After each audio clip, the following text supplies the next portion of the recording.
Hello বন্ধুরা, তোমরা সবাই কেমন আছো? আশা করি সবাই ভালো আছো। আজকে গেছিলাম বাজার কলকাতায়।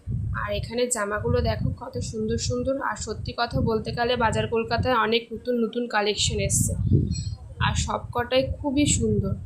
আমি গেছিলাম আমার মেয়ের জামা কিনতে, কিন্তু দেখলাম বড়দের জামাও খুব সুন্দর সুন্দর এসছে। আমিও নিয়েছি 2-3টে। তোমরাও যেতে পারো কিন্তু। দেখো, দামগুলো অনেক কম দামের মধ্যে ভালো ভালো জামা এসছে, আর অনেক সুন্দর সুন্দর কুর্তিও এসছে। এই সাদা রঙের টপটা দেখো, অনেক সুন্দর। সত্যি কথা বলতে গেলে তোমরা দুপুরবেলা যেও না, খুবই ভিড় থাকে। তোমরা একটু সন্ধ্যাবেলার দিকে যেও, ওই যাদের বাড়ি একটু সামনাসামনি তারা 7টা 7:30টার দিকে যেও, দেখবে খুব ফাঁকা থাকে। আর এটা হলো গড়িয়াহাট বাজার কলকাতা। আর এই টপটাও না আমার খুব ভালো লেগেছে। প্রত্যেকটা জামার কোয়ালিটিও